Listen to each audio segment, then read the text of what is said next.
Okay. We need Marcus here to do his clapboard so we know when to start again. It's been a minute since we've recorded an episode. It's been since Valentine's Day, yeah. And that episode never even came out. That's just because we have lives. Or... Yeah, well, kind of. We've just been testing the limits of procrastination. Yeah, because I hadn't never even edited the last one because I'm kind of lazy. But I opened the project file this week, so yeah, progress is made. But as always, those who are new to this, I am Alec and this is Luke.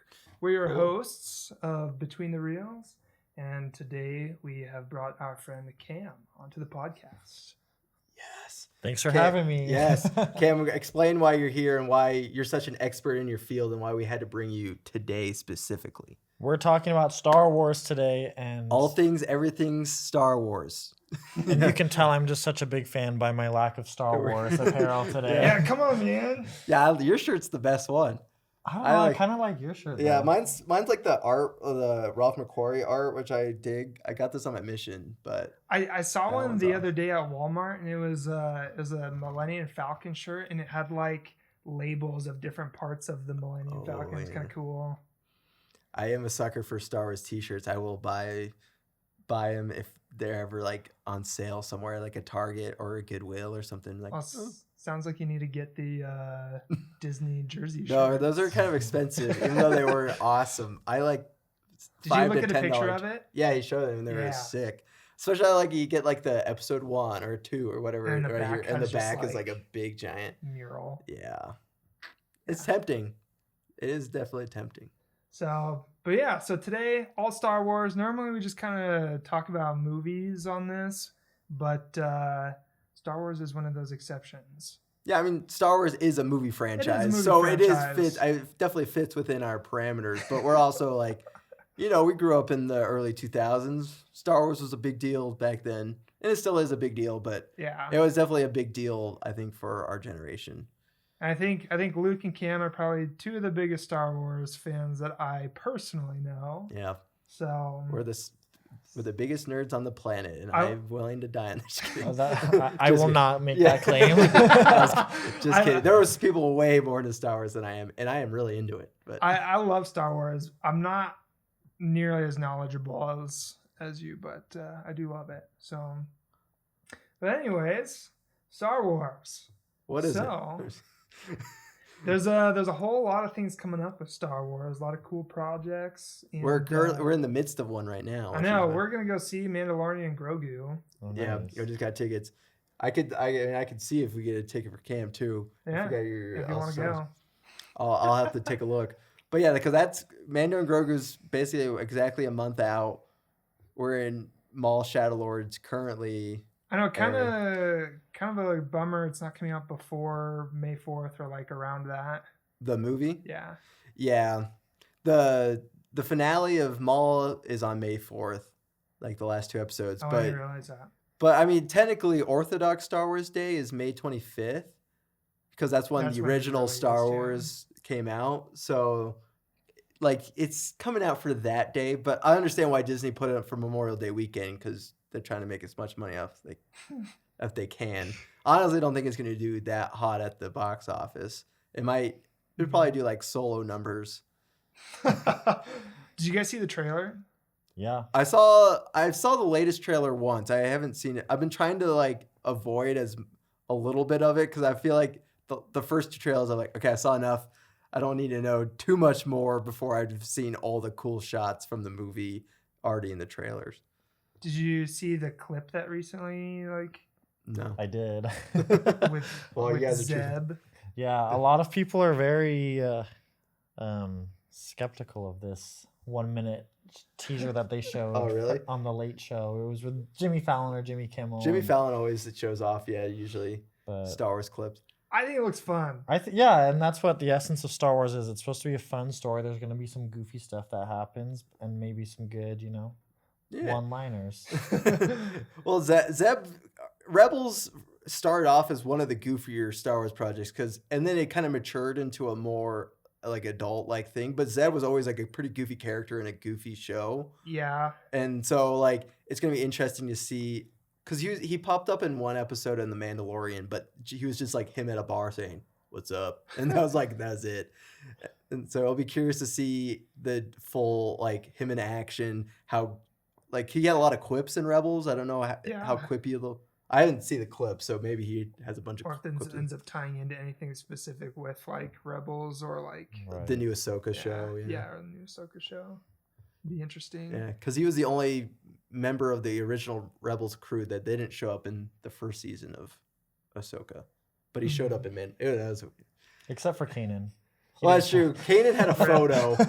There is a photo of Kanan in the cockpit of the Ghost. Yeah, but that's a good point. Rest in peace. Yeah, R.I.P. Kanan, one of the Spoilers best Jedi. If you haven't watched Rebels.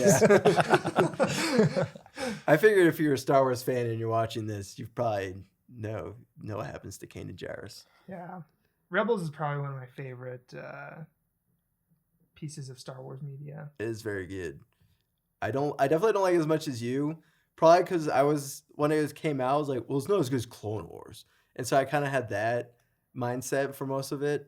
But by season 3, or season 2 is when it gets good. And the season 3 is honestly awesome. My thing is, I think all around Rebels is like, I feel like it's an amazing show from start to finish. And I feel like Clone Wars, there's a lot of it.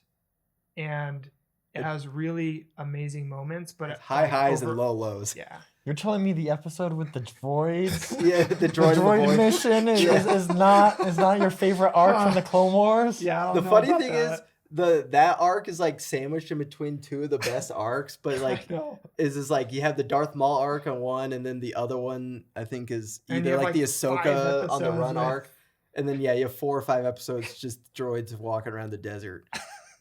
And the funny thing is, because George Lucas was heavily involved in the Clone Wars, so it was an idea he really wanted to get made. Because he's like, I always liked THX 1138, but I want to make it in a Star Wars thing with droids. And like, okay, George, you do your stuff.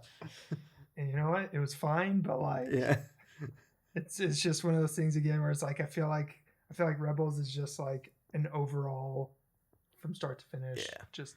Always good. Well, the nice thing about Rebels is that it's focused on one story and one crew, where Clone Wars, because you do have the main crew in Clone Wars, like Anakin, Ahsoka, Obi-Wan, but there'll be episodes where none of them are in it. They'll like focus on a bad guy, or they'll focus on this Jedi group over here, and so it pings around a lot more than Rebels ever did. Season 7. Yeah, season 7, especially the last 4 episodes, are some of my favorite Star Wars. Except for the little arc with the sisters. Yeah, the Martellus sisters. Yeah, that kind of sucks, but like everything else around season 7 is probably like some of the best Star Wars. Yeah, for sure. Yeah, you get the introduce to the Bad Batch, which mostly is a really just fun like arc. Ahsoka stuff. Yes. Yeah. Aside from again the sisters. But I mean, Ahsoka is heavily involved in the Martez sister arc. I know she's heavily involved in that, but like outside of that arc, like everything else, with her, like leaving the order and just like, it's so good.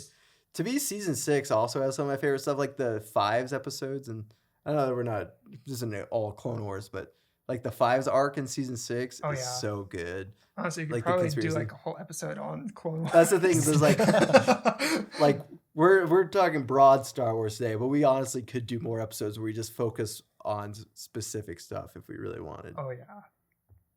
But Mandalorian and Grogu. Mandalorian and Grogu all the way to May 22nd. May 22nd. Be there. We are sponsors. So pretty stoked for that. Honestly, I'm just really excited whenever I get to see a Star Wars movie in theaters. Yeah, I agree. Yeah. I remember the first time I saw The Force Awakens, I like cried at the big introduction. Yeah. Oh man, that really just hit me in the feels. And I mean, that was the first Star Wars movie in like 10 years that. I think it was 15. Well, no, you're right. It was 10 years. It was 10 Revenge years. of the Sith was like 2005. Yeah. So it's been a long time. Before that, I saw the Phantom Menace re-release in 3D in theaters, and that was like 2012. The re-release. I thought we saw a re-release. We did, but in 2012 they did a 3D re-release of Phantom Menace, and so that was the first time I'd ever seen any Star Wars movie in a theater. Besides, I guess, the Clone Wars movie. I did see that in the theater. Oh, yeah, I did see that. And I guess I did see... A fever dream. I saw Revenge of the Sith in theaters, but I honestly don't remember it very well. I mostly remember the prequels on DVD, less so That's how I am. I know I saw it in theaters, but I have like just vague memories of it. Yeah. Until I saw it like 5 times this last year when it came out into theaters. Did you see Revenge of the Sith? I saw Revenge of the Sith like 3 times, I think. Dang. I saw that one time with you, and that was awesome. And I mean, I probably watch Revenge of the Sith like once a year anyways, so. Yeah. I know that movie very well. Did you see it when it came back into theaters? Pretty sure, yeah. Did he come with it? I don't know. I think it was just you and me that went and saw. I think Marcus was there too, and Grant and Trevin. Maybe. I just remember there was a good group of us. But also upcoming, we have Starfighter. That's true, which I really don't know anything about except that it's post Rise of Skywalker. And Ryan Gosling. I think it's like 5 years after. Yeah, it's Ryan Gosling. Matt Smith's in it. He's supposed to be one of the antagonists in the film and stuff. And then Tom Cruise has supposedly filmed a really epic lightsaber scene. It was like which like I wasn't expecting at all. Yeah, so I was like, why is he on camera? He's an actor. Yeah. So and then Steven Spielberg's also been involved a little bit and has visited the set like quite a few times. But yeah. Yeah, I guess the Tom Cruise thing happened because they were like he was like in London while they were like because they're probably filming at Pinewood up there. And then he just like helicoptered over and then to see like the set and everything that was going on, and then they're just like, hey, you want to shoot some of this? It's like how John Cena ended up in the Barbie movie. They were just next door and they're like, why not? So that's the thing is like when you're on a movie lot and you're like, oh, let's go see what they're filming on this lot, and then they're like, oh, you're famous, just come into the scene. Yeah. One thing I have seen about it, I feel like I come across like a ton of videos and comments on things like that are upcoming, and like not all of it obviously is like confirmed, but like speculation or fan hopes, theories, yeah.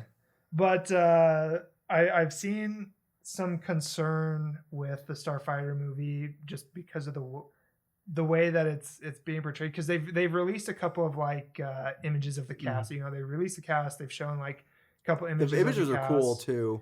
And that I've seen. One particular thing like I think there's an issue with is that it seems like the 2 main characters, it's Ryan Gosling and then the kid. It's like his nephew or something, I think is what he's supposed to be. Yeah. Okay. So I think I didn't know anything about like nephew or anything, but what I've seen online is that people don't like this type of plot, or they just don't want this type of plot. I think it's because they've done a lot. Like it started with Mando and Grogu, where it's a dad and he picks up a little baby Yoda and becomes a son, and then Bad Batch. The whole lone wolf and cub situation. Guy has a rough past, has to take care of this kid. Yep. You get into a situation that they shouldn't be in, and then they bond. Yeah. I mean, it's like Starfighter honestly is not top of my like I'm excited for list. Like it's from I think it'd be kind of cool. I'm pretty excited for it. I think like when I start seeing trailers, I'll probably get more excited. The filmmaker who's Sean Levy, and he's like a really solid director, but he's never made anything like I absolutely loved. Deadpool and Wolverine? Okay, I did like that one. I like Deadpool Wolverine a lot. Stranger Things is good. That's more, I feel like more of the Duffer Brothers. I guess I'm thinking more of like, I didn't love the Addams Project and then Free Guy. Is it Free Guy? Those are okay. Yeah. And so it's like, he's going to make it really fun. It's going to just be like a whiz-bang adventure, kind of like what the Mando and Grogu is probably going to be too. I just don't know if it's like his style of filmmaking is my all-time favorite thing. And then going along with we don't know much about the plot, but just from what we do know, it seems like a story we've seen kind of before.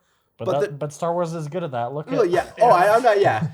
Look, I love eating the same food all over again. So I'm not the one that's going to complain about like, oh, this is too familiar. Or I'm like, that's okay for me sometimes if they hit similar beats. Sometimes they do it too much, but it's up to taste. It's a trope that's done a lot. But honestly, I don't think it bothers me that much. And I just think as long as it's a fun movie, I don't know if I really care that much about that. Guess we'll have to wait and see. I guess that's the main message here. The one thing I am excited about is that it's in a time period that we really don't know anything about. So they can like do a lot with the world build. I don't know how much world building they're going to do. but they can, like with the politics and with the kind of world, reset things a little bit. Yeah, exactly. Yeah. Or like where Star Wars is at right now, a lot of the shows are playing in very tight windows because there's so much content within, the Reign of the Empire or the prequel trilogy. We were talking about this. So we watched the most recent episodes of Maul just a few days ago, and we were kind of talking about how it seems like a good chunk of Star Wars is done between episodes like 3 and 4 and stuff right now. It's just a lot of the shows and things. Just not that it's bad, and there's a lot of stuff they can cover, but it's just they haven't really expanded beyond the first 6 movies. Right, especially definitely in the movies. I know I haven't read the books or the comics, but I know they definitely explore the New Republic a lot more, and especially in the EU, like in the 90s, they were getting a lot of books that were set way in the future, way in the past, and then like Adventures with Luke Skywalker. I've read some of the more modern books and comics, and they do go in, but a lot of those are still also set within the main Star Wars timeline. They haven't, besides the High Republic, that's the first time they've tried to branch out was in the High Republic. Yeah. Because that started out as books and comics, and then they did the Acolyte, which no one really liked. So that kind of killed that era, sadly, because the books and comics were good. I don't know if you saw, but when Maul came out, all of a sudden, just like Acolyte just got like a ton of Oh, really? Like boom, yeah. I wonder why. I have no idea. I don't see the correlation between the two. Besides lots of lights, there's a lot of lightsabers in Acolyte, and there's a lot of lightsabers in Darth Maul. Maybe the Acolyte will eventually become like the prequels. When the prequels first came out, everyone hated them. That's true. Now look at us now, 20 years later, everyone loves them and praises them. That's a good point.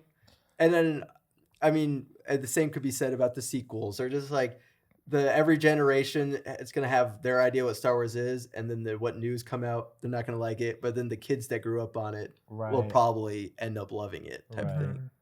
So it's like the scene in Back to the Future. Yeah, your kids are gonna love it. But so I have no idea what caused that boom, but I hadn't heard that, so that's interesting. I just barely read about it today, honestly. Yeah, I had heard about that too. But it's like the Acolyte. I mean, we don't have to get into, because there's a lot of strong feelings on the Acolyte, I know, online, where it's like it was supposed to be a mystery thriller, and it wasn't that thrilling, and the mystery was kind of bad.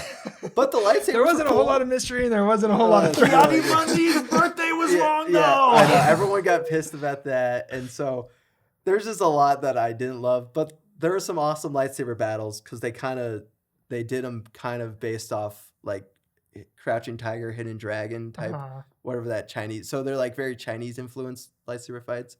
So they're cool. So like there's upside to Acolyte, but it just kind of sucks, because I would love for Star Wars to do more things like the Acolyte.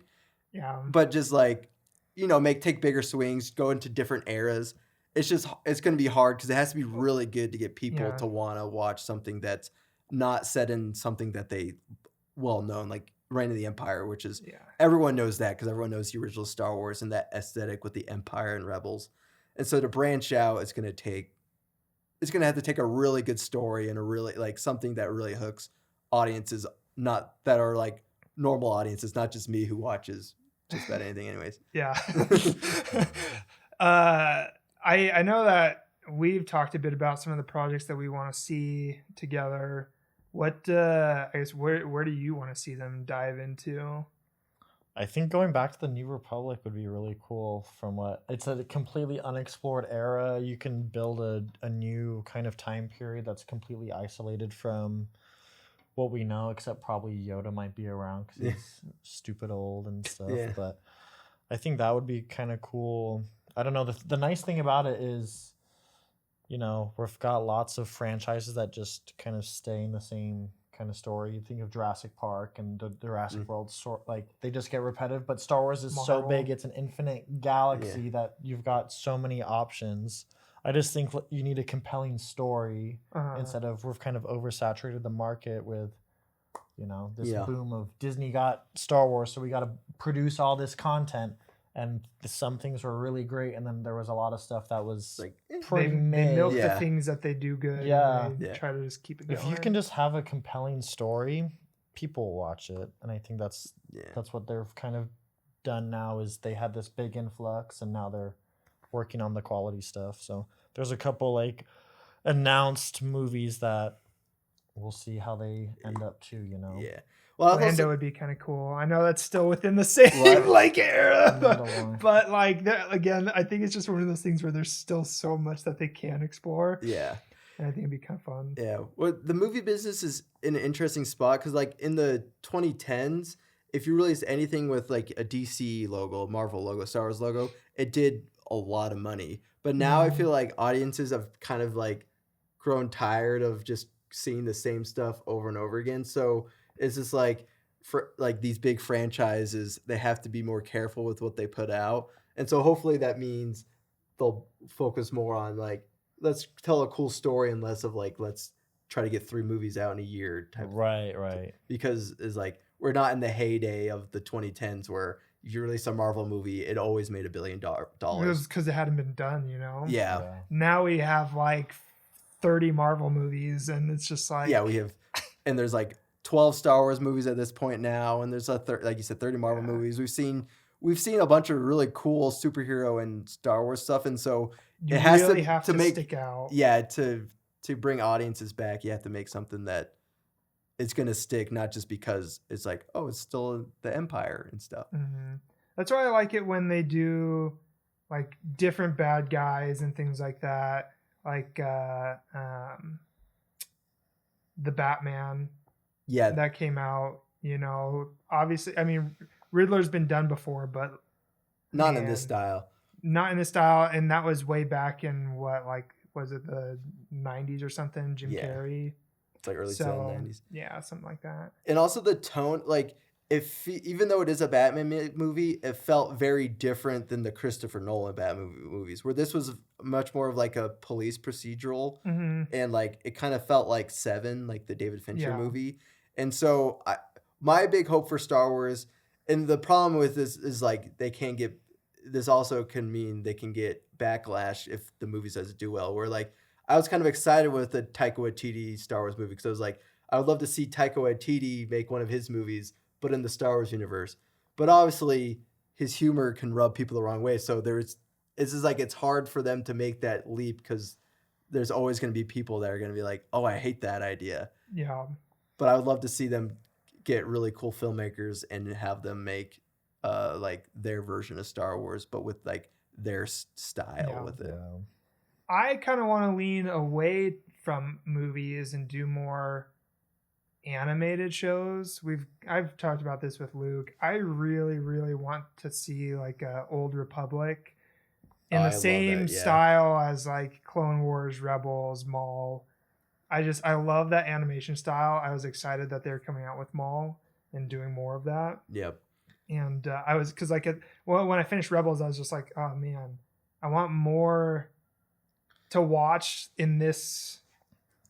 The way that they do the show, but they didn't have anything really. And what I think I would love for them to do is, sorry if I interrupted you. No, you're good. But it's like a lot of the animated projects they're doing right now are focused solely on one character and his story. But where Clone Wars was like a big expansive, like expanding the era of something, I would love to see them do that again. Either if it's with the sequels where they do like a sequel era show where they can go across, like talk about the politics of that time and then show off a bunch of new characters, or if they go way in the past.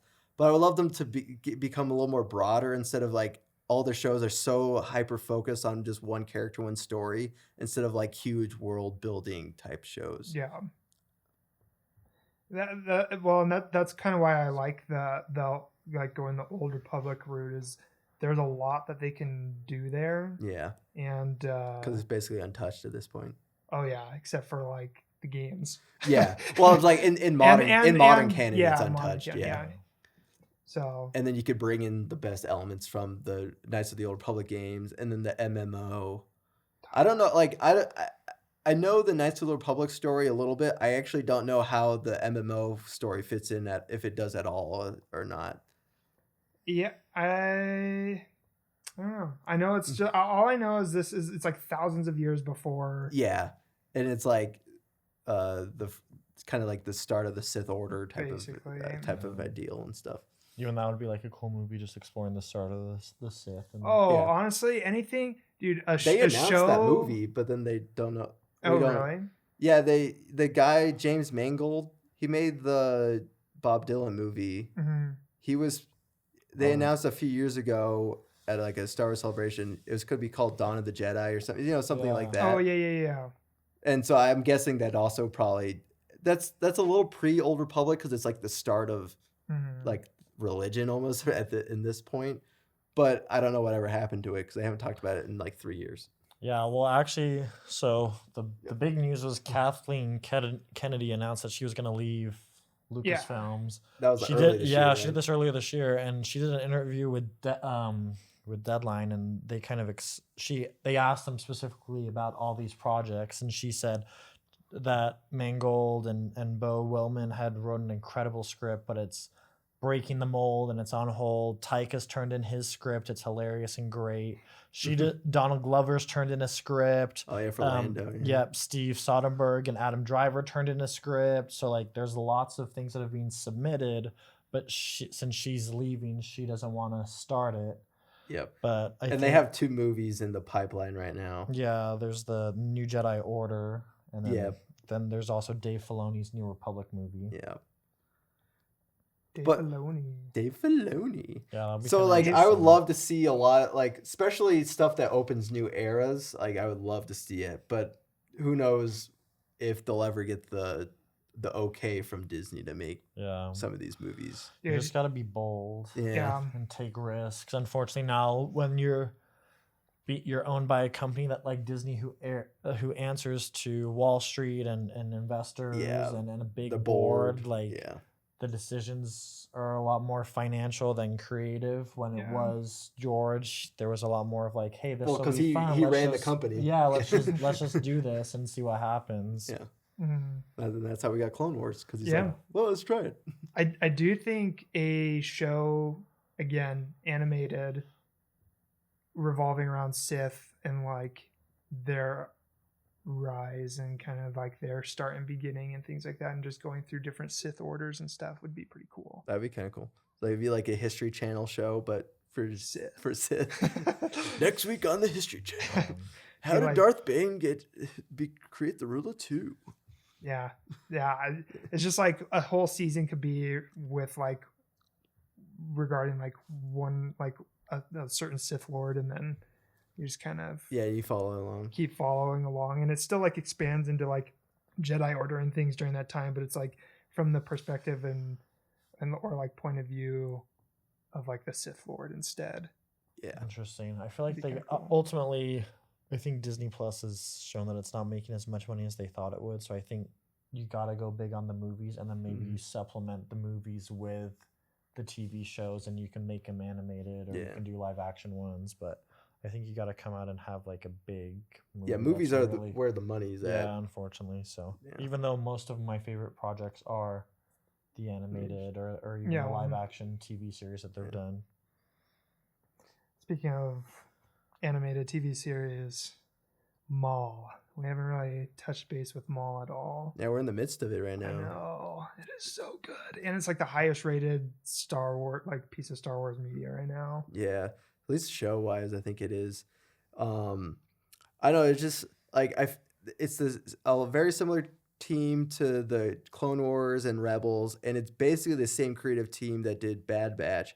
And so I feel like at this point they've just kind of hit their creative peak, because they're just like they've been working together so long, and so they just kind of know what to do, and like they're just professionals at it. And so it's just, and also being Dave Filoni kind of like shepherding in. He's like really good at. If there's one thing that Dave Filoni's good at, it's animated Star Wars shows. Yeah. And so it's just like, I also feel like Star Wars works really well in animation for me, because some of the goofier aspects just kind of work really well in animation, where sometimes like, especially alien designs and stuff, when they get translated from animation to live action, they can look a little goofy because it's, or just like it's forced, like jumping and like things like that just kind of can look a little weird or funky. Yes.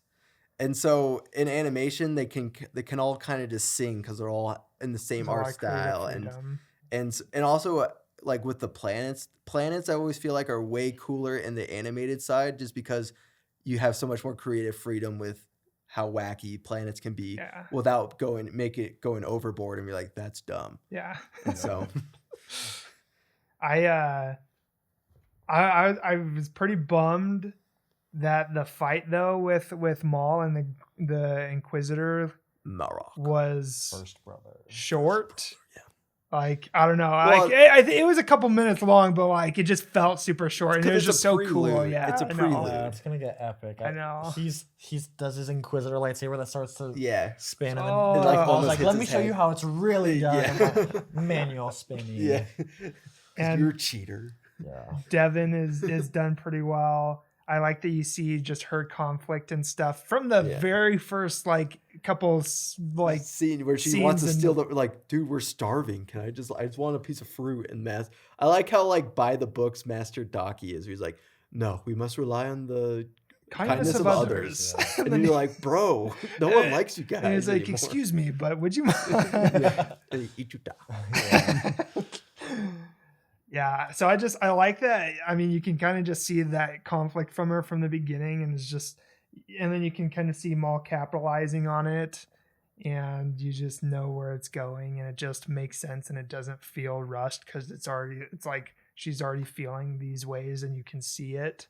Yeah. And I really like that. Do you think she becomes Darth Talon? She's gonna get all the crazy tattoos. We'll see, because they did announce a second season. So Yeah. like at first I thought this was like a one and done season. So I was like, they're not going to turn her like that evil. But Right. now if it's multiple seasons, they have time to like start Develop to evolve her into like if they want to turn her into a Darth Talon. I don't think they'll ever call her that Right. because technically she was way in the past, Yeah, right? I yeah. think she was like in the Old Republic. But I could see them like go that direction where she goes almost full Sith. Like, I mean, I guess technically they're not Sith because Vader. Yeah, and, he's not. He technically dropped Yeah, full dark side user. yeah, a full dark side user. But do you think at the end of the do we think it's this season or next season where Maul will fight Vader? I Do you think it could be this season, low key. I mean, after there's still 4 more the last episodes, so- episode, and he's like, "Master, we've seen." Marok goes and talks to someone. I think she Well- doesn't he say my lord? Yeah, I- my lord, And I yeah. think that's why they think it's gonna be Vader over the their Inquisitor, the Grand Inquisitor. The full season takes place on like where they're currently at, right? Yeah, Janix. Yeah, Yeah. Janix. So very possible. 4 episodes left.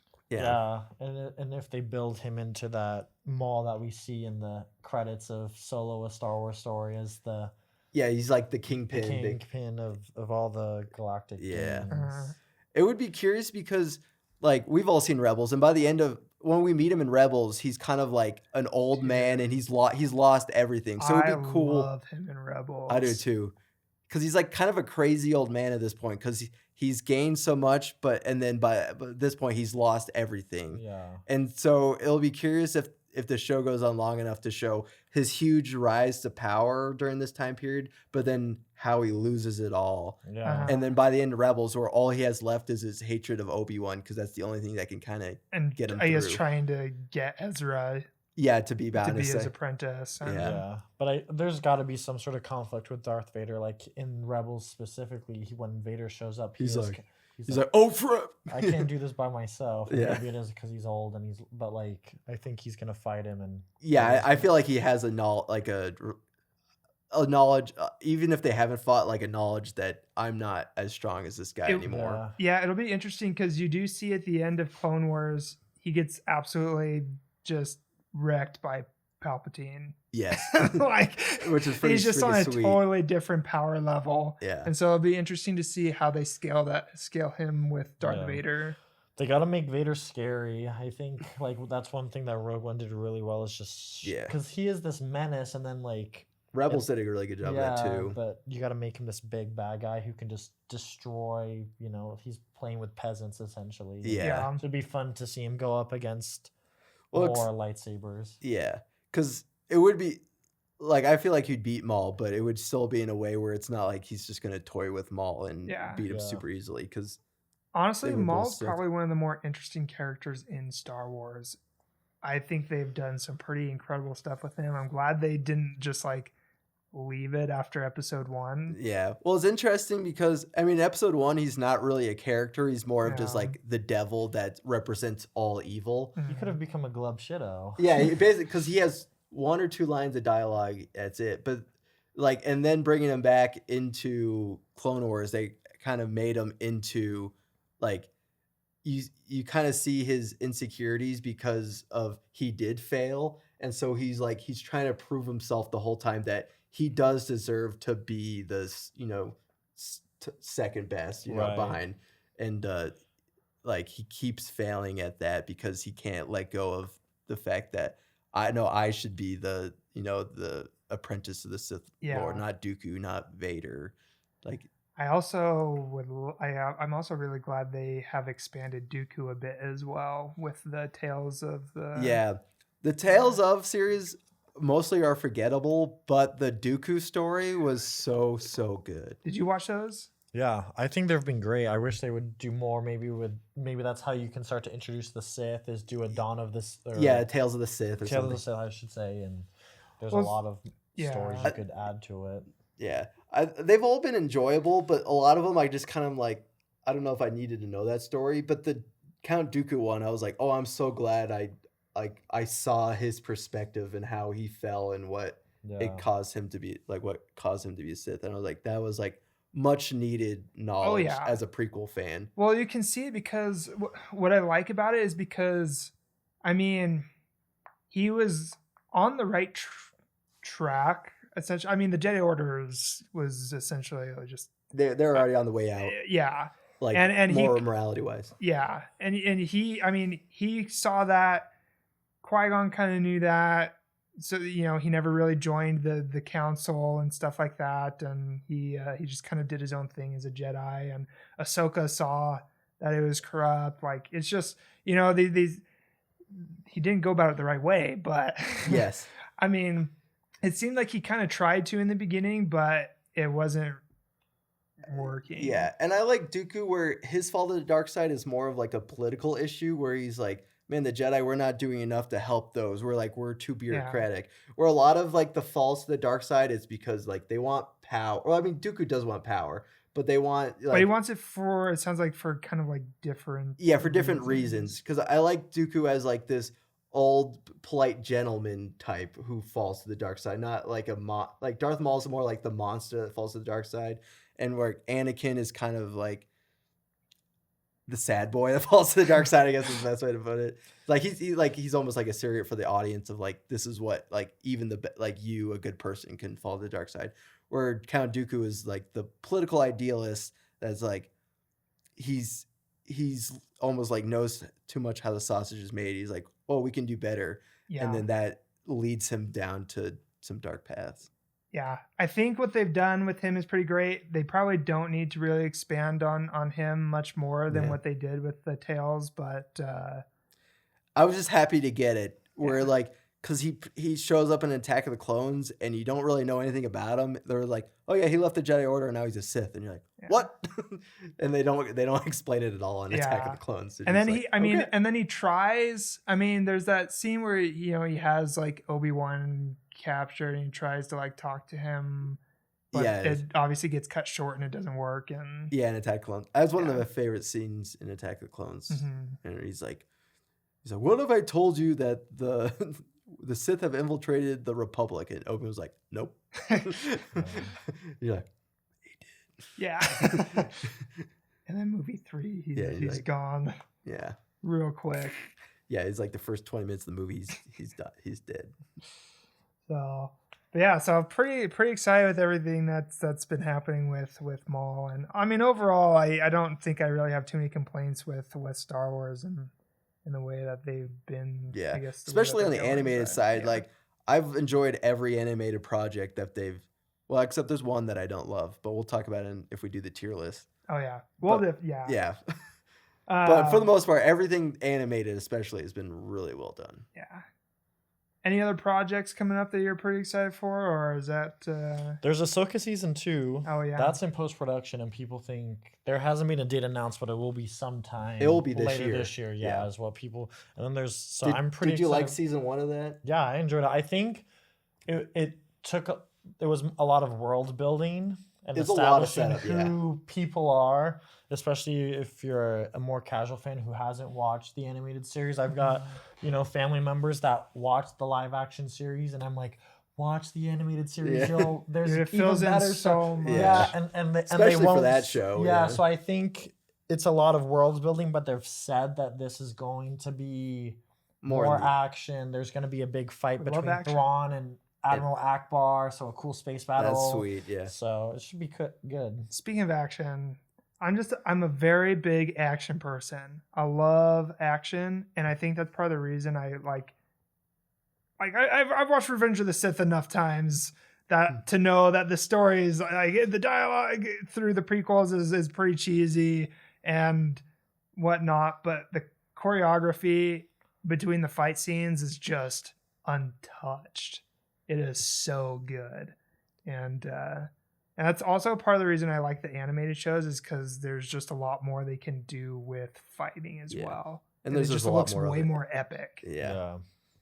So I love fighting. Yes, and there's a lot. Yeah, I liked Ahsoka because there was like a lightsaber battle every episode. I think Ahsoka just took like the first 4 episodes. I was kind of like, I don't know if I'm into this, but then the last 4, I definitely really got into it, and so I'm excited.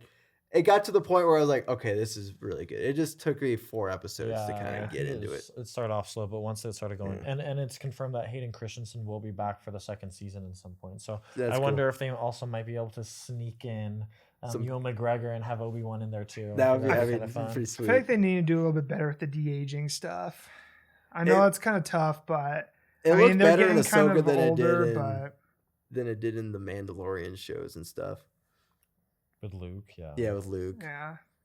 I mean, Luke was hard because they just basically like a full CG face, where like Anakin is just like taking out some wrinkles. Yeah, I don't know. It still just kind of looked a little off. Yeah. He looked better when he was like episode 3 Anakin robes as opposed to when he was like young. Well, the Obi-Wan show, he didn't look good in the Obi-Wan show, like the de-aging, but I thought the de-aging in the Ahsoka show looked good. Yeah. The wig probably, like episode 3 wig probably helps too. Yeah. So power of a good wig. Yeah. What do you think wear wigs? Will you wear wigs? When will you wear wigs? Okay, we'll probably change gears a little bit here. We'll definitely probably get into some of this stuff again, but it's okay. I could talk about the same thing in Star Wars for hours. We got a few we'll interpret a few or like integrate a few games into the podcast as well as just a few other conversational topics and stuff. So I think we're gonna kind of switch up gears a little bit and we'll play a little bit of Keep 5, Cut 5. Uh-oh. So I'm gonna do really bad at this, and then people will make fun of me. I was gonna do it through like with movies and shows, but I think I'm gonna do characters. Sounds good. And there's gonna be 10 characters, and you don't know which one's gonna come next. And when I say one, you got to decide if you're gonna keep it or cut it. Okay. Do it. Will I go first, or will Cameron? You guys can both. I mean, you'll both just kind of like. I'll just shout it out. What you want to do? Okay. First character. Jar Jar Binks. I guess I'll cut him. Yeah. I know that I like Jar Jar, but if I can only pick 5, he wouldn't be in like my top solo characters. It doesn't have to be top, and maybe you just like him a lot as a character. He's a pretty fun. I like Jar Jar. Klutzy. And I really hope, because you know how the Jar Jar actor shows up in Mandalorian. I hope they have a scene where it's him as the Jedi and him as Jar Jar, and they have a scene together. I would freaking love that. A lot of people don't like Jar Jar, but I actually quite enjoy his character. The thing is, The Phantom Menace is kind of a slow, boring movie, and so if he wasn't in it, it would be a really dry movie. Because like Qui-Gon's a pretty like laid back guy, and so is Obi-Wan and Padme. He brings a lot of comedy and life to that movie, where a lot of the other characters are very stoic and kind of very serious. Darth Jar Jar. Yeah. We saw him in Lego and it was awesome. He'd definitely get cut for me. 2 cuts. Darth Vader. Is this encompassing everything like Anakin too? Or just... I mean, you kind of can't really have Darth Vader without Anakin, I guess. But I wasn't sure if you'll also say Anakin or if like that's. I'll keep. I could say Anakin. I'll keep They are it. technically two different characters. Yeah, it's true. Yeah, I'll keep him. Yeah, well, sure. Rex. I'm keeping him. He's a fan favorite for me. Yeah, like dude. I love Rex, so he's staying. Yeah, I'll keep Rex. Ezra. I'll cut I like Ezra a lot, but he's not in my favorite. I loved him in the Ahsoka show. Actually, I was like, he's like the best realized from animation to live action. But I'll sadly cut him. Yeah, I'll cut him too. Obi-Wan. I'll cut Obi-Wan. Maybe that's controversial, but Not to me. I know you hate Obi-Wan. I like Obi-Wan, but I will also cut Obi-Wan. Honestly, I don't think I really expected that. Cad Bane. I'm gonna keep Cad Bane. He was like a fan favorite as a kid. He is awesome. I really liked him in Book of Boba Fett too. Whenever he showed up, he was a lot of cool. fun. Yeah, He's when so he like cool. kills Cobb Vanth. I'll keep him just because I thought his backstory in Tales of the Underworld was really interesting. I was kind of dreading it, and then I watched. I was like, "Oh, that was actually good." Yeah. I thought I was gonna like, "Oh, this is gonna ruin the character," because I like him as just like bad. I was like, I don't need to know his backstory. I just need to know he's a cool bad guy. Right. But then I watched it, and I was like, "Okay, that was really good." Yeah. Did you keep or cut Rex? I kept Rex. Both keep. Both. We're You just guys have been pretty keeping all the Clone on Wars point characters. so far. Yeah. Maul. I'm gonna cut Maul, though I really like Darth Maul, and the new show is really helping out. Interesting. I already have Darth Vader, so I'm like, I don't know how many Sith Lords I want to have in my top 5. I'll cut Maul. Just how many more characters? What number? 3 was he? more.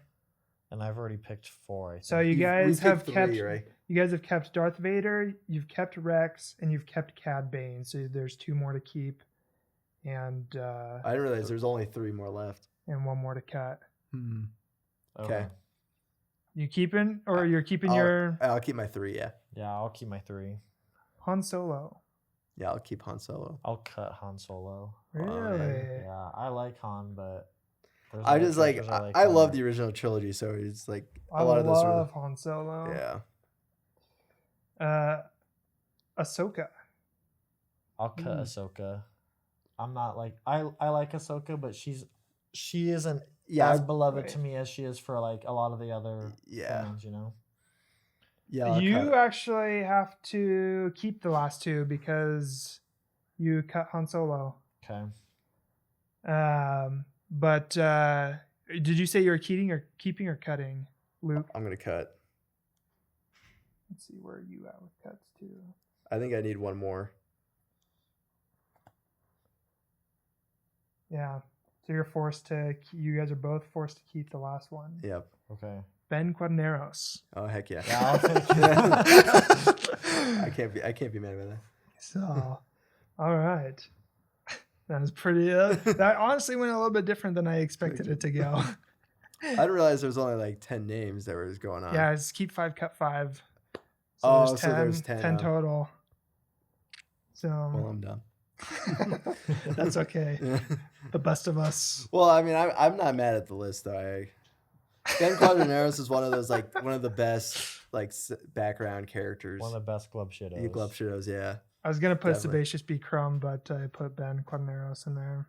You should have done more Glub Shadows like that in the list because I would have Maybe I should have done a glove Yeah, Shadow. If you would have included Dexter, he's in mine. Yeah, Max Dexter's Rebo, he's in. yeah. All right, next time it'll be It's just all Glove Shadow. random, Glove yeah. Shadows. A Glub Shadow. Should we? from every Yeah. movie. My favorite Glub Shadow is Captain Tarples from Phantom Menace. I don't know. He makes me laugh every time he's on screen. But then in the Clone Wars show, they gave him the most epic death scene where he sacrificed himself, where he dies by General Grievous's hands to save the Naboo or the Gungans. And I was like, dang, I love you, Captain Tarples. And he's also just a goofball. No, Who's your favorite Glove Shadow?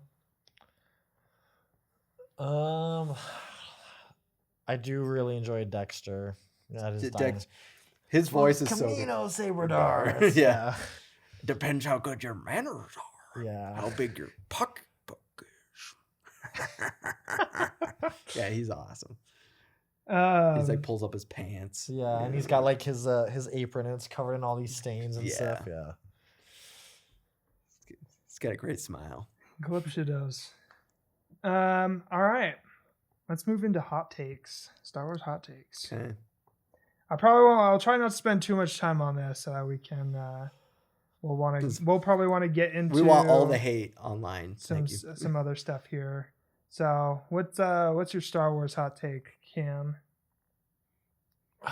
I've written 2 down. I'm kind of just debating which one to say. I'll go with this one. I don't think Kathleen Kennedy is as bad as people make her out to be. Like, people really kind of hate on her and act like she's the reason that all of the newer stuff is being bad. But there's been so many good things that have come out under her kind of tenure. I think a lot of it is pressure from Disney. High highs and low lows. Yeah.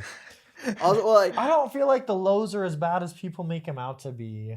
Yeah, no, I agree. I also I don't think people realize how influential Kathleen Kennedy has been in the movie industry. Like, she's been Steven Spielberg's producer since the 80s. Mm-hmm. So she's produced like a lot of people's Indiana Jones, E.T., Jurassic Park.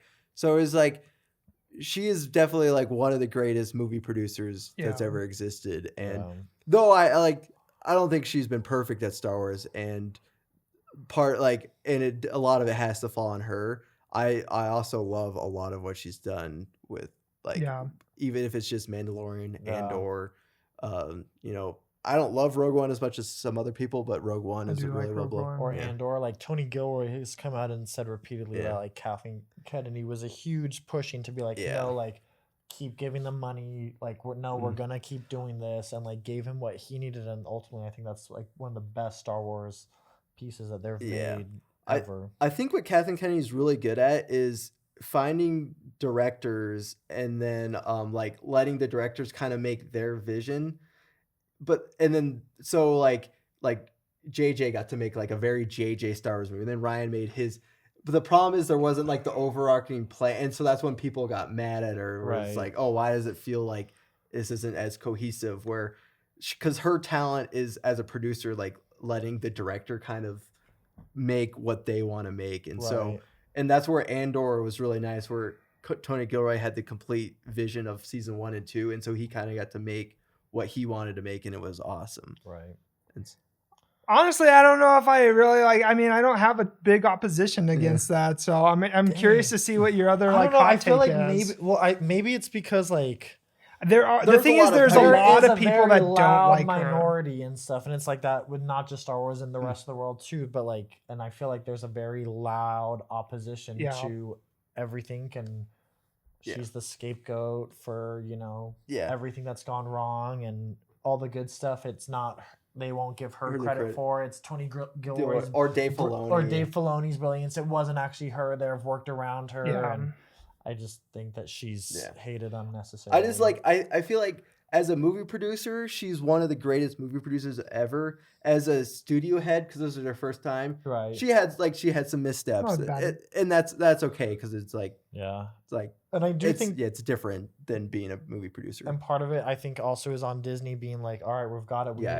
We need to push project. Yeah. And maybe she should have stood her foot down and said, no, we got good stories. We're not gonna do what Marvel did post Endgame and just shoot out projects and hope that something will stick on the dartboard, So it's also hard because Disney's been in a weird spot since 2019 when Bob Iger left the first time, and then the next Bob came in and he was terrible. Yeah, and so I know because he was very not creative friendly. Yeah, and then they brought Bob Iger back, and Bob Iger's been trying to he's like, oh, we need a Mandalorian movie. We need he's just trying to and not as risk taking because he's trying to get stock back up, whatever. So it's there's just so many factors that go into making movies on this scale at where we're at in the entertainment industry. I'm curious what your other hot take you wrote down was. That Star Wars it's all right that Star Wars is political. It's always been a political movie, and people get really worked up about that it's woke at times. But the original trilogy's movies, it's essentially their the time Viet Cong yeah. against the USA and stuff during the Vietnam War. I can say for its time, Star Wars was really woke in the 70s, and then now we're in the 2000s, and so it's going to be political for its time. So I think, and I have no problem. I know a lot of people have been like, keep politics out of it, but it's always inherently being political. And I feel like that's kind of hard because I feel like it's like that with most pieces of media now. It's just like everything is all just kind of politically driven, it feels like. Yeah. Well, because I feel like art as always has something it's hard because subjective. Because when Star Wars was originally made, it was an independent movie made by George Lucas, who was coming out of a very politically driven time in America. Right. And so Star Wars at the time was very political. But now that it's made by Disney, they've still kept it political, but it's hard because like they have to work in the corporation politics with it as well. And so it just gets tricky.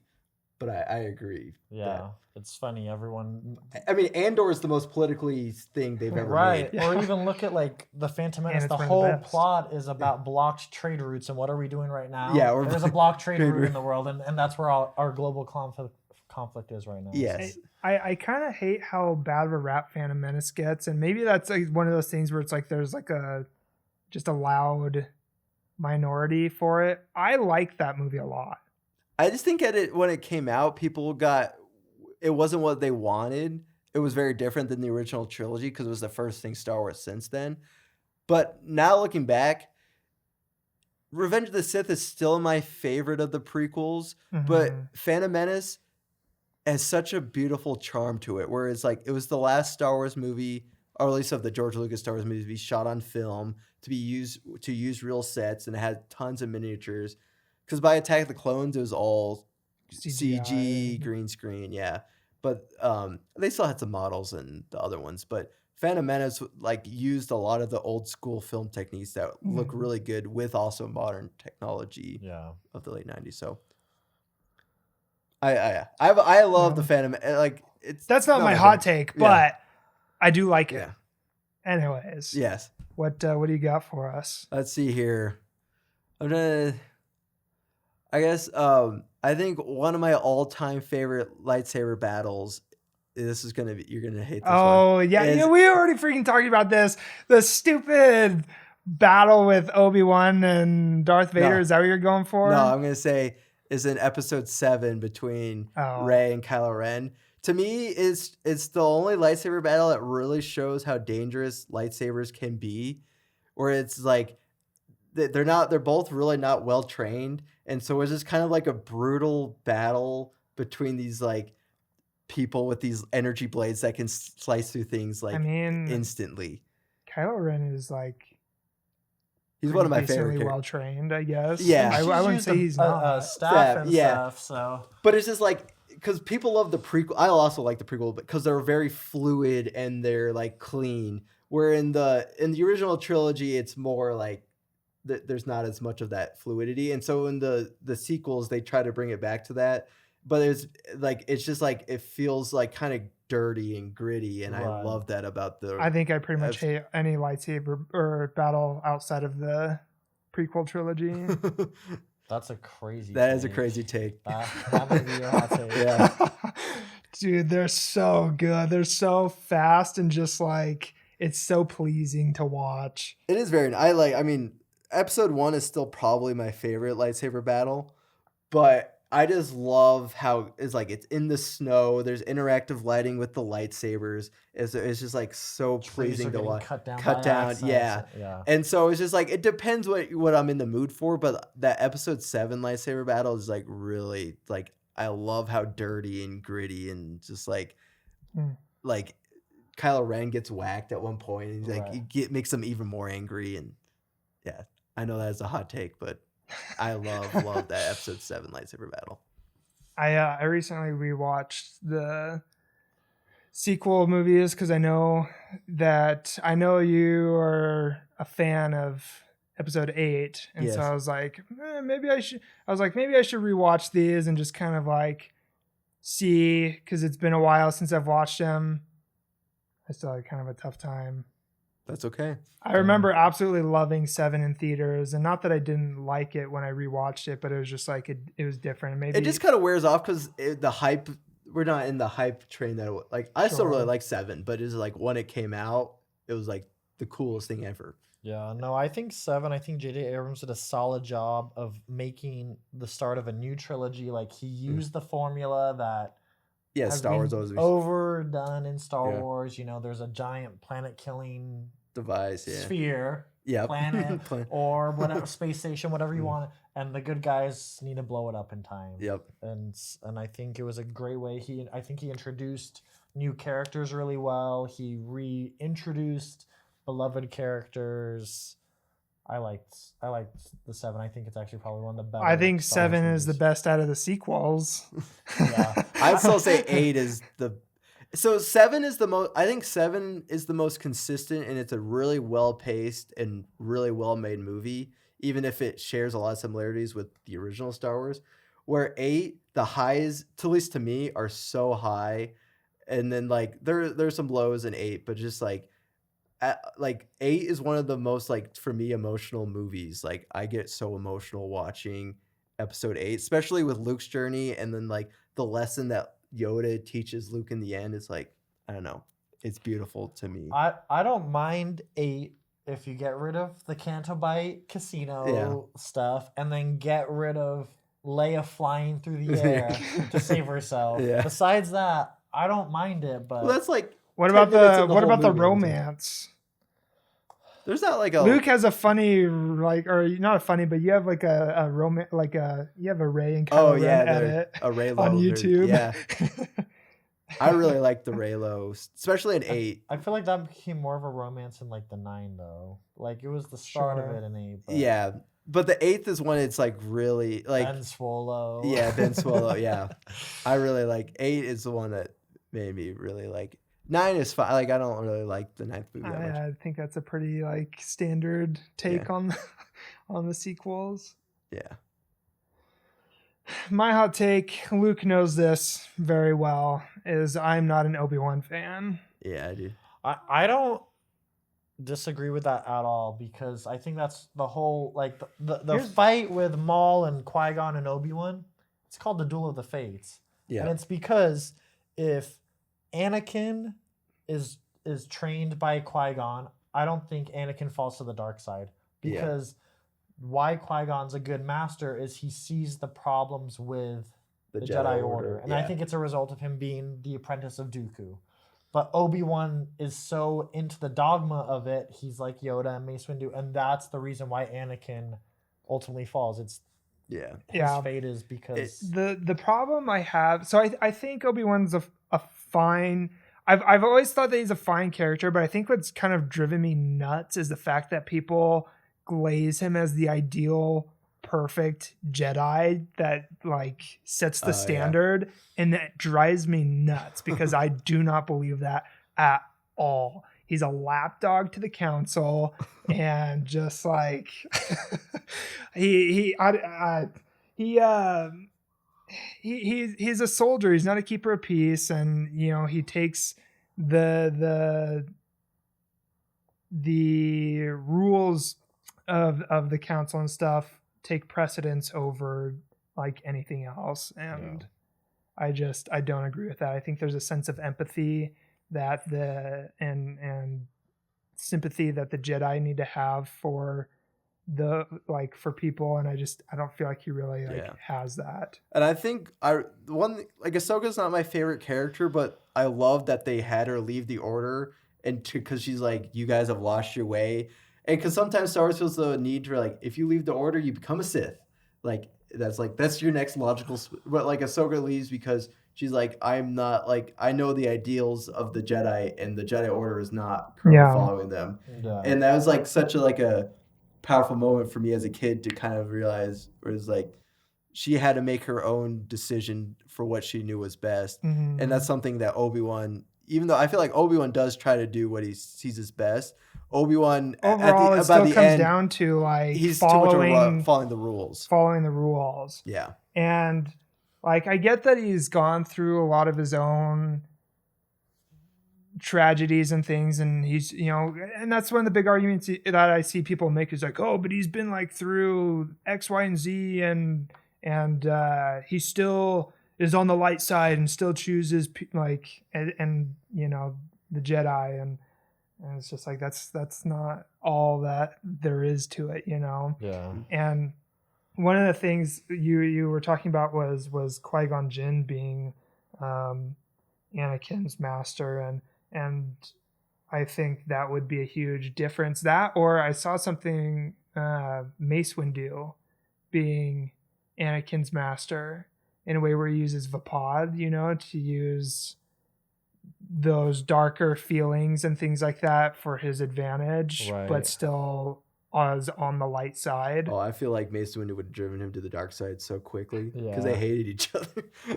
Every time Mace Windu and Anakin interact in the prequels, it's like The biggest op. yeah, there's like they hate each. Those two really don't. Yeah, I don't know. The video I saw was interesting, and I think if he had him from like the get go as like a child, like I think that would be that would As a change baby things. taken from them. So- right away. Yeah, Yeah, and then I think also part of it though is that, yeah, if Obi-Wan himself was still an apprentice, like, and he wasn't even Yeah, 'cause full-fledged. I think Obi-Wan always saw Anakin as his brother Yeah. instead of more of like a dad figure or father father. figure. I think Like- he became he had an apprentice too young when he wasn't ready himself, but because he felt that obligation to Qui-Gon because of Yeah, his the death. promise. Yeah. So, I still like Obi-Wan as a character, but yeah, I see where you're going. I don't. Yeah, I think my hatred has grown because of the glaze for him. Dang. but no, I agree where people do see him as the ideal Jedi, and like even I think that's something Dave Filoni has said once, and he was like, yeah, I see Obi-Wan as kind of like the ideal Jedi, but where really it's like Ahsoka is kind of like the ideal Jedi that Ahsoka, Qui-Gon. Honestly, I've told you Kanan. I like Plo Koon. yeah, Plo Koon. I think Um, Kanan's one of my favorite Jedi characters. Yeah, I think in the beginning, maybe like first season, maybe not so much, but as he Yeah. accepts Ezra and like starts to actually accept training him and like teaching him the ways of a Jedi, I think he kind of grows those roots back. Yeah. So So that's my hot Okay. take. okay, I accept it. All What is right. it? I don't like it. I don't agree with it, but I accept Hmm. it. That's the enough. Solo movie. that's what Lando says. Fair enough. Yeah. All right, we're gonna do a little bit of Star Wars trivia. Okay. So a lot of these are going to start out a little bit easier, maybe get a little bit harder. So, are you guys ready? Yes. Yeah. All right. Who's gonna answer? Is it just whoever answers first wins? It's like Yeah, buzzer style. whoever can answer Raise the first. hand. Yeah. Yeah, we'll do a tap Yeah, I like that on the little tap on the tap. table. Yeah. Okay. All right. What animal do Han and Luke ride on Hoth? Tauntaun. Yes. Oh. Let's see. What was the first location that the Death Star was tested on? Like, what was destroyed first? Jeddah City. Yeah, Jeddah. But they specifically blow up the city, not yeah, the whole yeah, planet. Yeah. How many forms of communication is C-3PO fluent in? Depends. In the original trilogy, it's 6 million. In the sequel trilogy, it's 7 million. Yeah, over 6 million. Over 6 million. At what age does Padme become queen? 11. No. 14? Yeah. Okay. I think it was in that I range. mean, We're only 4 questions in. You got some time to come back. Who shot first, Han or Greedo? Han. Yeah, Yep. it depends what version, but yeah, Han shot Yeah, first originally in the Han, original. and then it Yep. was altered in 1997 that one. Yeah. for Greedo to shoot first. Yeah. Yeah, but it's him. Who is the only non-Jedi to use a lightsaber in the original trilogy? Han Solo Yeah, when does he use it? with the Tauntaun and Hoth. Yep. Cuts it open, yeah, to make lukewarm. How many members sit on the Jedi Council? I want to say 12, but I'm like, this isn't biblical. Yeah, So I'm I trying to thought think. 12 too at first. We'll go 14. Nope. 20. It's 12. Oh, it's Dang. 12. So it is biblical. I was gonna ask if points if you could name at least the 12 from that are within like episode 3, but because they that change would be- they between do every change. movie. There's a They new do like change Yaddle is frequently. only in the first movie. Yeah. I think you're all poofs in the first 2, but not in the third. I don't know. Okay. What is the call sign of the pilot who destroys the first Death Star? Red 5. Yep. Good job. What is the Millennium Falcon's claim to fame? Making the That castle. was- Yeah, okay. that Is was the Kessel wrong in 12 parsecs? in under 12. 12 parcels or parsecs. Parsecs. Or whatever. How many honor wives did Ki-Adi-Mundi have? See, this isn't in the movies. This is only in This is the, like in the This is the in the EU. lore. Yeah. Yeah. I Luke don't- said he was good with lore. Well, that's not.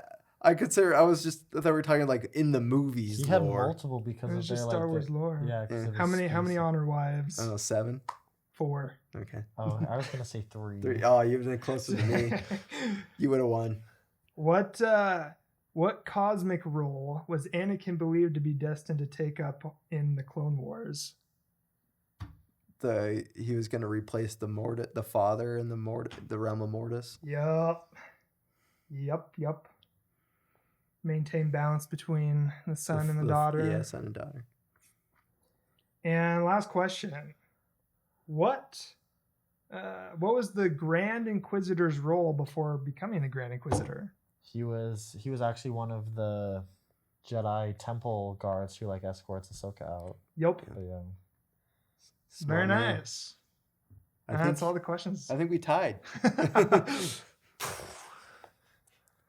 All right. So at this point, we still have some time. We can do our Star Wars ranking list, Our tier list. tier list. Yeah, we'll try to do it in like 20, 25 minutes. We'll keep it short.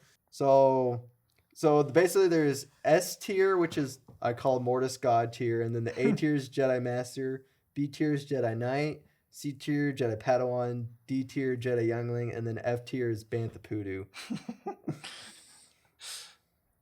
How rude. Yeah. We'll see if we get anything that low. I feel like it's kind of hard, but I also think there's probably a couple things that could. Yeah. there's And some- then Why? we're going to go in chronological order. So like starting at the earliest time period. So we're not going to do release order. We're going to do chronological order. Because I feel like that gets... We'll just That's start it. with whatever you have first there and just go through. Okay. Let's start with the Acolyte. I actually really like the Acolyte, so I might be. I'm in the... I feel like it's okay. I I feel think like it's it's- like C, I high do- C maybe. I was thinking C or D tier. Okay, I was thinking like B, so let's go C. as a Okay, C tier. compromise. Yeah, compromise C tier. I just said Well, low that's B, we're high gonna be C. the people who love the Acolyte. I didn't know you. We're the reason that it's coming I back. Yeah. love the Acolyte, man.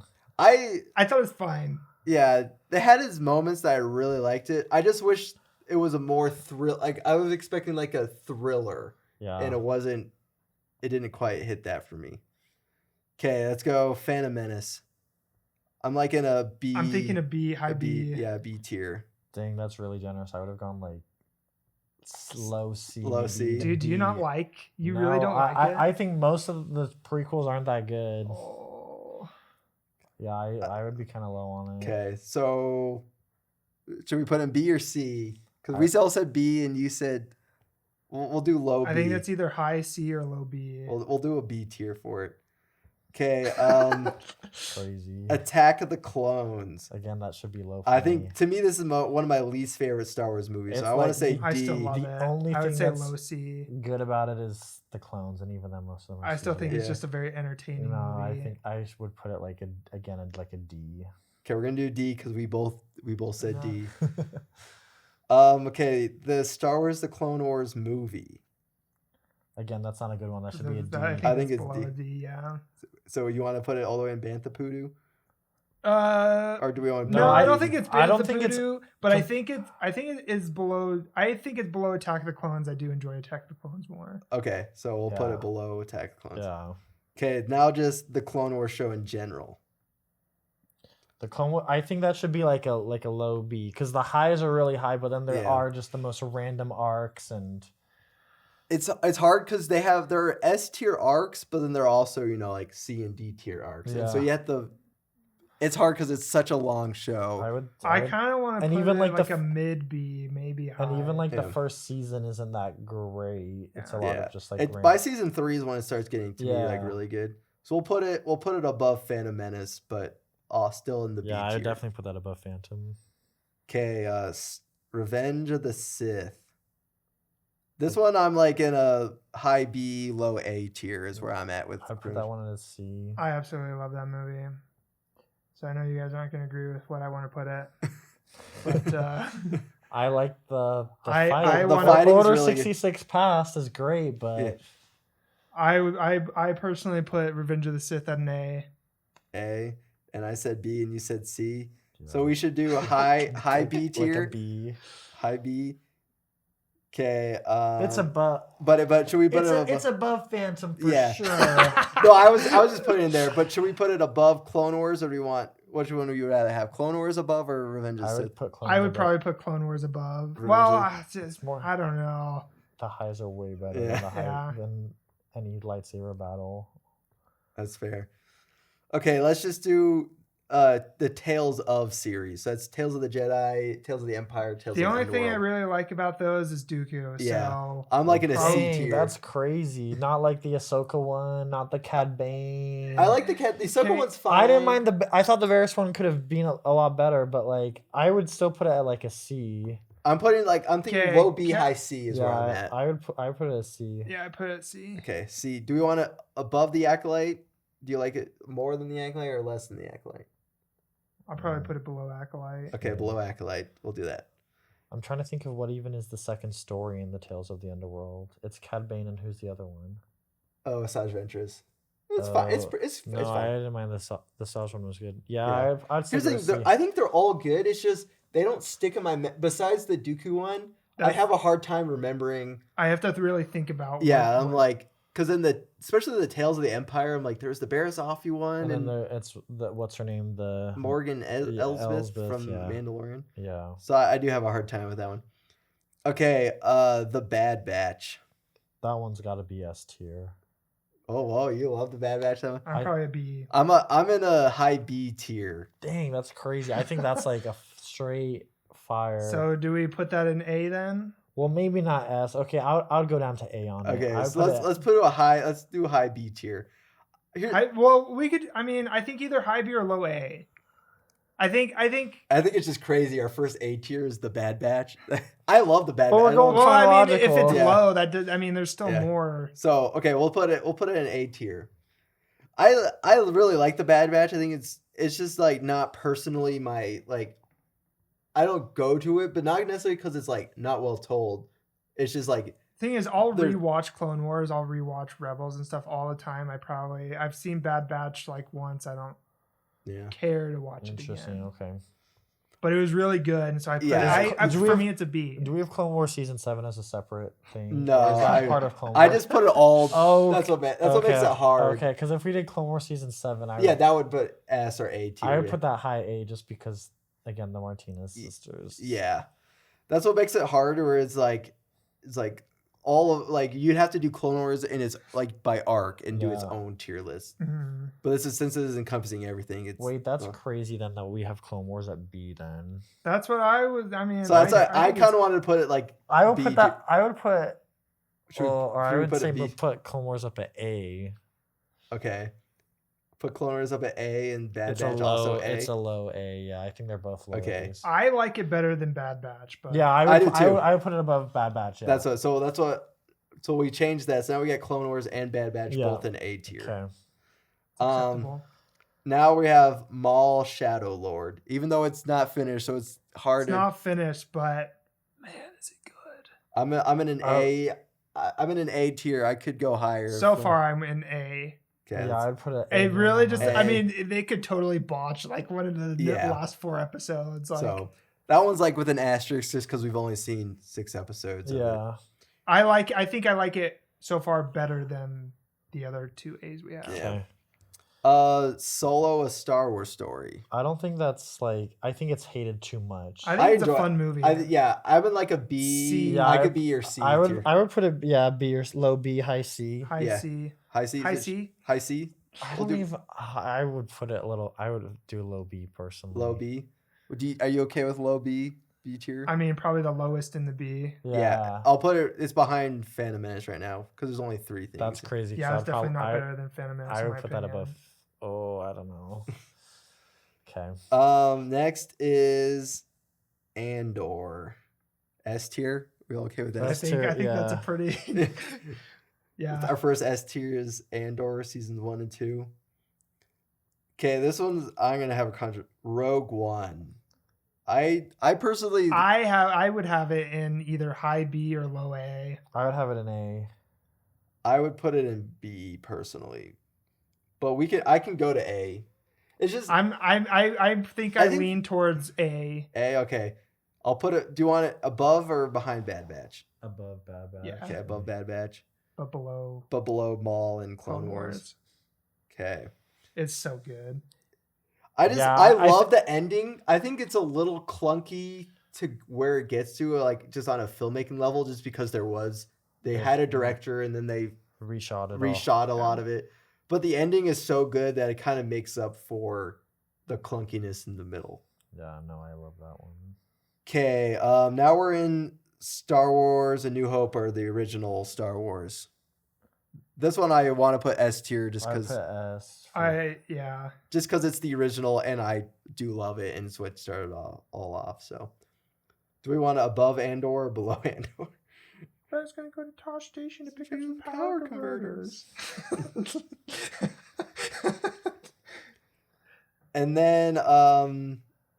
And then we have the Empire Strikes Back, which is my favorite Star Wars thing ever. I think that's an S. Yeah, I feel like Here's the thing: everyone It's loves either Empires. high A or low S. Yeah, and I know everyone's like, Oh, that's it's my- the best Star Wars movie I don't ever. think it's my favorite, It's but my it is Star- straight it's up my my favorite. I don't Star know Wars. if it's my like top like that, but I would still. Can we still it- put an S tier? Yeah, I Okay. can respect it. That's where I'm at. It's I not my love- favorite, but Okay, it is my respect it. favorite. I know it's a lot of people's Yeah. favorites. Yeah. Okay, Return of the Jedi. I'm in like a low A, high B tier with. See, and I like Return of the Jedi better than Empire. Oh wow, so you're in the I'd S probably tier. put it like mid A. But yeah, I'm fine with it in A. Okay, so I'll put it A. Put it above Bad Batch. Do you want to? I would put it above Rogue One for me. Are we okay with Yeah. that? Yeah, I'd put it above Rogue One. Okay, and then I'll put it with Maul and Clone Wars right there. Okay, next is oh, we never did Obi-Wan. That's the one I forgot. I would put Obi-Wan in the C tier, I think. Yeah. I think you know where I want to put it. Most of it is pretty bad. Yeah, there's some I actually think they did Darth Vader really well in that series. It's just there's just so much fluff. I would love to see it. I know people have done it or seen like the fan edits that make it into a movie. Yeah. I just wish it was a movie. I wanted to doo. It's not that bad. There are worse things. Yeah. I'm gonna put it above. Okay, now back onto our The Mandalorian. This is hard because I love the first 2 seasons and Yeah. didn't love season 3. So I'm at a B-ish Yeah, I'd put it in tier. a B. I'm not in the same boat. I'm gonna put it above Solo. Yeah, I think it's above I've Solo. Can I put it above Phantom Menace? Would people get mad if I did that? No, I'll put it above Phantom Menace. Okay. As someone who's not a Phantom guy. That's true. Yeah, you're not the Phantom Menace guy. Oh, we never did Rebels. How do I keep forgetting stuff? S tier for me. I freaking love that show. Everything about it. I'd put it A. I'll put it A. Yeah. I like it more than Clone Wars. I'm gonna put it above Rogue One, but behind Return of the Jedi. Okay. So it's still an A tier, but it's at kind of at the Return of the Jedi level. And I was forgetting a lot of these. Okay. Now let's do Book of Boba Fett. That one can be in like a D. Yeah, I'm in the D tier. if someone wanted to put it, I think the Mandalorian episodes are pretty good in it. So I personally couldn't. That's put the it only in. redeeming but factor. that's That's the the only problem thing with it. keeping It's it supposed to be from the Book of Boba Fett, and it's not. Yeah, it's not. Maybe that's the reason it should be in doo-doo. Yeah. I'm gonna put it low D tier, but if someone really fought to put an F, I couldn't fight him back on it. What's next? Ahsoka. I'm like a B tier. Yeah. B. Do we want? We seem to have a pretty average, pretty interesting curve. Yeah. I mean, most of them are It's an not A that tier. bad. Actually. Yeah. The thing is, I mean, generally, for the most part, I like pretty much it. Don't get me wrong, I still enjoy it, all of these projects, but there are some of them that I'm just like, oh, been so much better. Yes, I think that's the thing with Book of Boba Fett is it had a lot of potential, and every time I watch it, it kind of like it's just kind of squandered potential. Yeah, it's kind of how I view it. So I'm fine with Ahsoka and B tier. I'll put it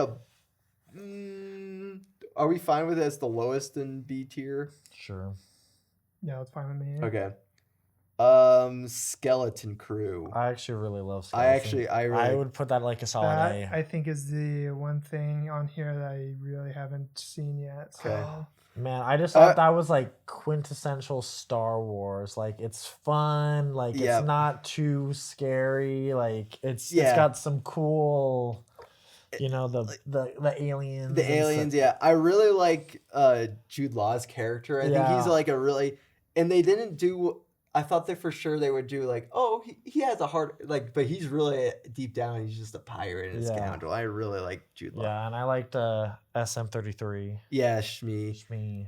It's like, I have a hard time putting in A tier just because it's not like, it's not like groundbreaking Star Wars to me. But it was like so. It was just maybe like B then. I'm was put so B tier. solid. I know everyone was hating on like Suburbia and Star Wars. No, I like that's kind of a lot of the flack that I've heard, and I just didn't.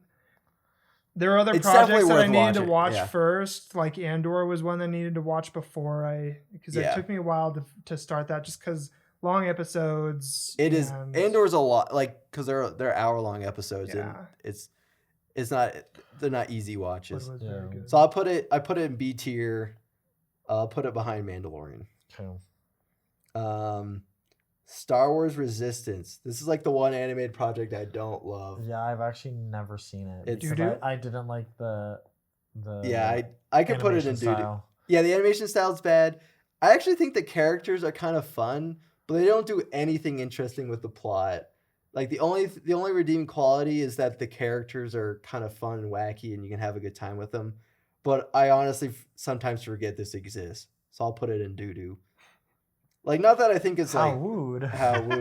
It's just kind of like one of those things. You're like, oh wait, this exists. Why do we need this? It is sad because it's the only like thing that's supposed to like flesh out the sequels, and it doesn't really do that like at all. Right. Okay, well, Force Awakens. I put that A tier.